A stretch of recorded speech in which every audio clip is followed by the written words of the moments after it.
Dear students, मैं पुष्प मित्र अपने चैनल पर लेकर आया हूँ आपके लिए biochemistry and clinical pathology subject जो है आपका डी फार्मा सेकेंड ईयर का, उसके नोट्स। और मैं आपको साथ ही साथ समझाता जाऊँगा सारे नोट्स।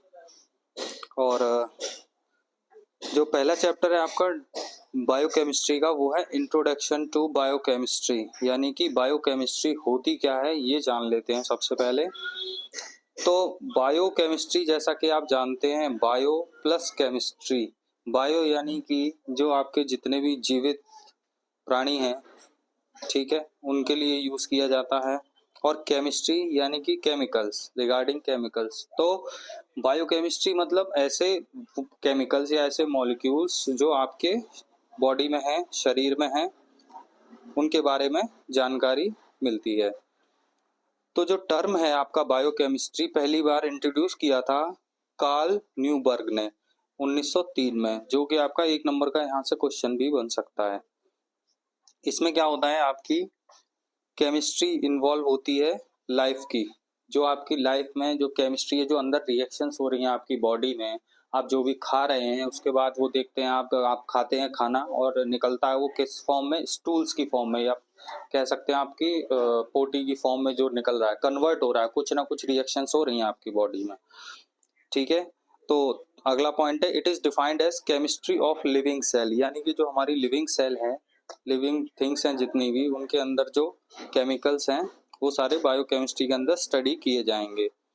और ये जो सब्जेक्ट है ये दोनों के बीच में लाई करता है, जैसे कि बायोलॉजी भी है इसमें आपकी और केमिस्ट्री भी है, दोनों के बीच में आता है ये सब्जेक्ट, जिसको हम बायोकेमिस्ट्री कहते हैं। अच्छा, बायोकेमिस्ट्री जो है हमारे लिविंग ऑर्गेनिज्म के अंदर जो केमिकल प्रोसेसिंग हो रही, जैसा कि मैंने अभी आपको बताया था, ये पॉइंट है, ठीक है। तो जितनी भी जो भी लिविंग ऑर्गेनिज्म है उनके अंदर जो भी आपकी केमिकल प्रोसेसिंग हो रही है वो सब हम इसी के अंदर स्टडी करते हैं। It deals with the structure and function of cellular components such as protein, carbohydrate, lipid, nucleic acid and other biomolecules। तो जो बायोकेमिस्ट्री है आपकी वो किसके साथ डील करती है कि स्ट्रक्चर और फंक्शन, यानी कि जो आप केमिकल्स पढ़ेंगे उसका क्या स्ट्रक्चर है और वो किस तरह से काम करते हैं, जो कि आपके सेल के अंदर हैं, ठीक है। जैसे कि प्रोटीन हो गया आपकी सेल के अंदर जाता है, ये भी कार्बोहाइड्रेट हो गया वो भी आपके ब्लड के थ्रू और सेल में एंटर करता है, लिपिड्स हो गई, ठीक है, जो भी आप लिपिड्स खाते हैं, जो चिकनाई है, फैट है, उसको उसी को लिपिड बोलते हैं, ठीक है। और न्यूक्लिक एसिड्स हो गए जैसे आपके आरएनए, डीएनए, प्रोटीन हो गई जैसे दालें, राजमा, ठीक है, नॉनवेज हो गया, कार्बोहाइड्रेट जैसे कि आलू हो गया, गन्ने का जूस हो गया, ग्लूकोज हो गया, ठीक है। तो इसके बारे में बताता है ये बायोकेमिस्ट्री। अब बात करते हैं हम इसकी स्कोप की, कि स्कोप क्या क्या है इसमें, मतलब बायोकेमिस्ट्री पढ़ने के बाद आप किस तरह के स्कोप यूज कर सकते हैं, किस किस में आप बायोकेमिस्ट्री का यूज कर सकते हैं। तो पहला जो आता है आपका ड्रग डिजाइन एंड डेवलपमेंट।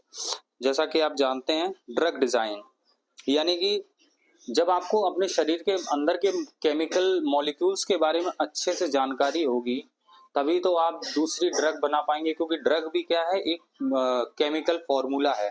मान लीजिए अगर वो आप ले रहे हैं,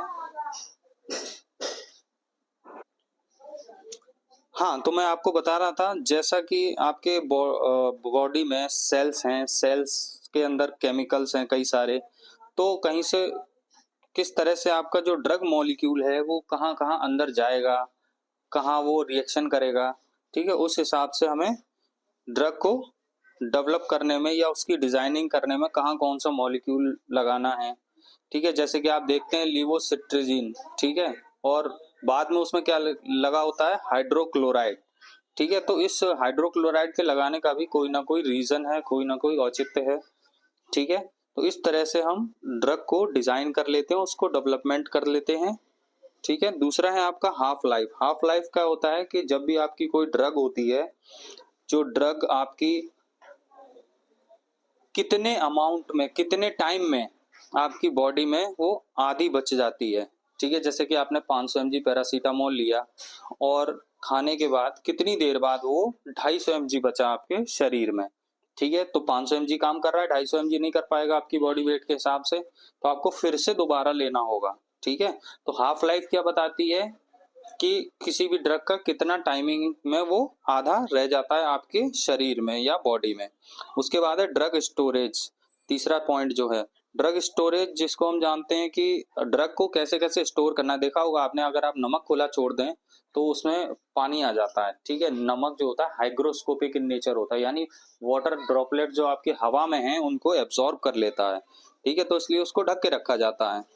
ऐसे ही कई सारी चीज, जैसे लैब में देखा होगा आपने, सोडियम को हम केरोसिन ऑयल में डुबो कर रखते हैं। ठीक है, चलिए, तो टेम्परेचर, कितने टेम्परेचर पे रखना है आपको ड्रग को।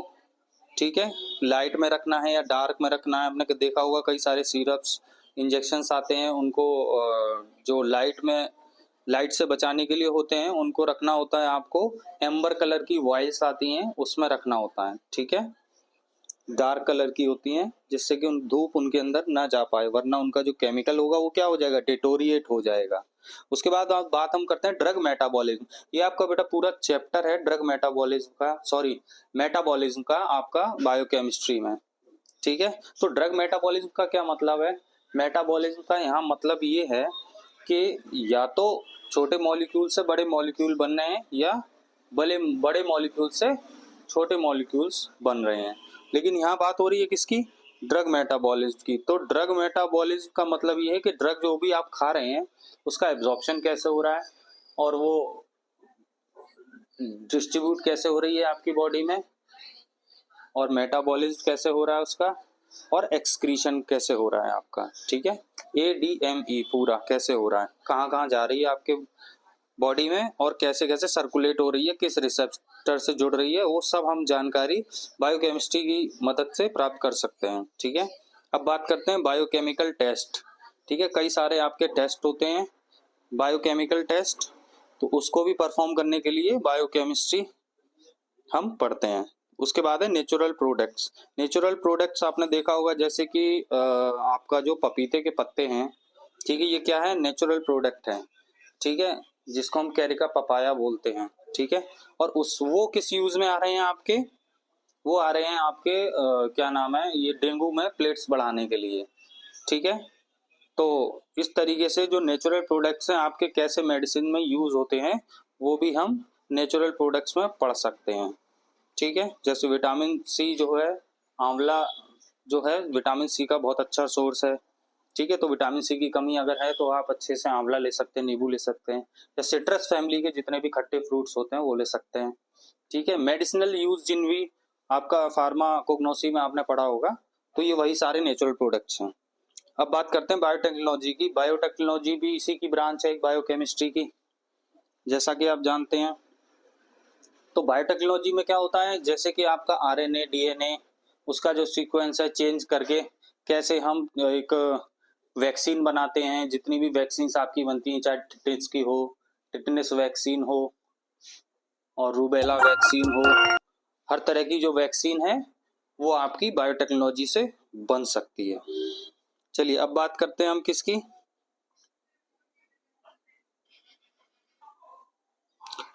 ठीक है स्टूडेंट्स, तो जो नेक्स्ट टॉपिक है आपका वो है आपका cell and its biochemical organisation.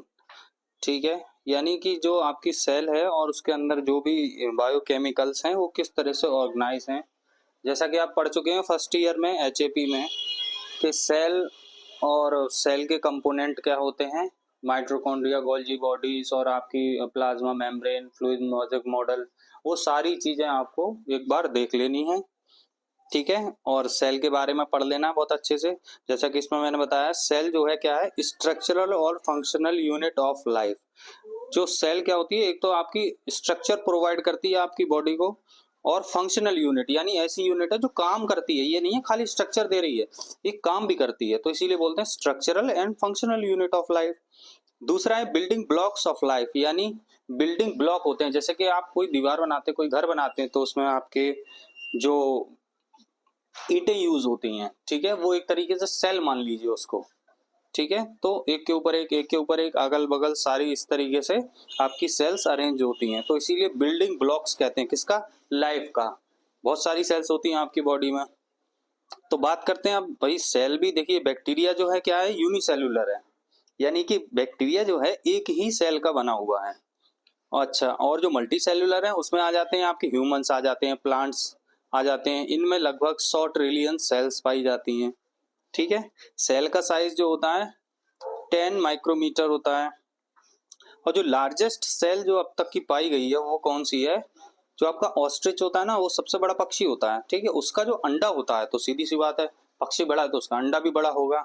तो अंडे को माना जाता है एक सेल, सिंगल सेल माना जाता है। ठीक है, चाहे वो मुर्गी का अंडा हो, चाहे ऑस्ट्रिच का अंडा हो, किसी का भी अंडा हो, वो सिंगल सेल ही काउंट होता है। ठीक है, तो इसलिए उसका अंडा बड़ा है। तो लार्जेस्ट सेल जो है कौन सी है, ऑस्ट्रिच। अच्छा, cell take nutrients and convert into energy from in the form of ATP. अच्छा, सेल जो है, आप सेल क्या है, सेल को काम करना है। ठीक है, अब काम करना है तो उसको क्या चाहिए, एनर्जी चाहिए। एनर्जी कहाँ से आएगी, जो भी आप फूड खाएंगे, ठीक है, चाहे कार्बोहाइड्रेट हो, चाहे प्रोटीन हो, चाहे फैट हो, कुछ भी खाएंगे आप, ठीक है, जो भी आप फूड खाएंगे उससे क्या होगा, वो मेटाबोलाइज होके आपके जो माइटोकॉन्ड्रिया है ना सेल में अंदर जब वो पहुंचेगी, जैसे भी आपने गन्ने का जूस पिया, अब जूस पीने के बाद क्या होगा, वो अंदर पहुंचेगा आपके ब्लड में। ब्लड में पहुंचने के बाद वो सेल्स में जाएगा। सेल्स में क्या होगा, माइटोकॉन्ड्रिया के अंदर जाके तब वो क्या जनरेट करेगा, एटीपी, एडिनोसिन ट्राइफॉस्फेट। यही आपकी क्या प्रोवाइड करती है, आपकी सेल को एनर्जी, या आपकी पूरी बॉडी को। अब बात करते हैं type of living cell. Living cell जो होती है आपकी दो तरह की होती थी, आपकी प्रोकैरियोटिक और यूकैरियोटिक। ठीक है, जैसा कि आप बचपन से पढ़ते चले आ रहे हैं छोटी छोटी क्लासेस से, तो इसमें बहुत ज़्यादा डीप में जाने की ज़रूरत नहीं है, बस आपको पता होना चाहिए प्रोकैरियोटिक क्या होता है, यूकैरियोटिक क्या होता है। प्रोकैरियोटिक होता है उसमें कि आपका जो स्ट्रक्चर होता है सिंपल स्ट्रक्चर होता है, आपकी छोटी मोटी चीज़ें, गोल्जी बॉडी, माइटोकॉन्ड्रिया सब इधर उधर तैर रही हैं आराम से कहीं भी सेल के अंदर। और इसका जो न्यूक्लियस होता है वो वेल डिफाइन नहीं होता, उसमें कवरिंग नहीं होती है जैसा कि आपका यूकैरियोटिक में होती है। इसका एग्जांपल होता है प्रोकैरियोटिक का बैक्टीरिया, ब्लू ग्रीन एल्गी। ठीक है, और यूकैरियोटिक की बात करते हैं तो इसके पास एक कॉम्प्लेक्स स्ट्रक्चर होता है और वेल डिफाइंड न्यूक्लियस होता है। न्यूक्लियस जो है उस पर मेम्ब्रेन होती है और अच्छा खासा न्यूक्लियस होता है जिसके अंदर आपका आरएनए डीएनए होता है। ठीक है, और ये पाया जाता है आपका एनिमल में, प्लांट्स में। ठीक है, तो ये बेसिक सी जानकारी है। अच्छा, अब बात करते हैं अगला टॉपिक जो है आपका कॉम्प्लेक्स बायोमोलिक्यूल्स। कॉम्प्लेक्स से आप समझ सकते हैं क्या होता है, कॉम्प्लेक्स का मतलब ये बहुत जटिल। ठीक है, अब ये जटिल चीजें कहाँ से बनेंगी, भाई आपको कोई इमारत बनानी है, बहुत बढ़िया ताजमहल बनाना है, तो छोटी छोटी ईंटों से ही तो बनेगा, या बड़े बड़े बिल्डिंग जो आपके पत्थर होते हैं उससे बनेगा। तो इसी तरीके से क्या होता है कि स्मॉल ऑर्गेनिक कंपाउंड, जैसे कि छोटे छोटे ऑर्गेनिक कंपाउंड, जैसे अमाइनो एसिड हो गए, आपके न्यूक्लियोटाइड्स हो गए, मोनोसेकेराइड्स हो गए, फैटी एसिड हो गए, ठीक है, ये सब मिलकर क्या बनाते हैं, पॉलीमराइज होकर। पॉलीमराइज का मतलब क्या है, पॉली माने बहुत सारे, ठीक है, तो इकट्ठे होकर एक कॉम्प्लेक्स बायोमोलिक्यूल बना लेते हैं। ठीक है, आगे बात समझ में आप लोगों के, जैसे अमाइनो एसिड का पॉलीमराइजेशन हुआ तो उसने क्या बना ली, प्रोटीन बना ली। फैटी एसिड का पॉलीमराइजेशन हुआ तो उसने लिपिड बना लिया। न्यूक्लिक एसिड का पॉलीमराइजेशन हुआ आपका तो उसने न्यूक्लियोटाइड्स का पॉलीमराइजेशन हुआ तो उसने न्यूक्लिक एसिड्स बना लिए, जैसे कि आरएनए और डीएनए। ठीक है, और मोनोसैकेराइड्स मिलकर क्या बना लेते हैं, आपके कार्बोहाइड्रेट्स बना लेते हैं। तो इस तरीके से आपका ये हो जाता है, तो उसी को कहते हैं हम कॉम्प्लेक्स बायोमोलिक्यूल्स। ठीक है, अब देखिए जैसा मैंने बताया था, सेल जो है प्रोकैरियोटिक यूकैरियोटिक दो तरह की होती है। सेल के जो पार्ट्स होते हैं क्या होते हैं, आपके माइटोकॉन्ड्रिया भी होती है, गोल्जी बॉडी होती है, एंडोप्लाज्मिक रेटिकुलम जिसमें स्मूथ और रफ दो तरीके की होती है, क्रोमेटिड्स होते हैं, न्यूक्लियस होता है, राइबोसोम होते हैं, आरएनए होता है जिसमें मैसेंजर आरएनए, ट्रांसवर्स आरएनए और राइबोसोमल आरएनए, ये सब के अपने अपने काम हैं। ये बात कर रहे हैं हम किसकी, आपकी यूकैरियोटिक सेल की। उसमें इतनी सारी चीजें होती हैं, सिस्टर्नी है, साइटोप्लाज्म है। साइटोप्लाज्म किसको बोलते हैं हम, साइटोसोल जो सेल के अंदर लिक्विड होता है, न्यूक्लियस के बाहर और सेल के अंदर, और सेल ऑर्गेनली, उन दोनों को मिला के हम बोलते हैं साइटोप्लाज्म।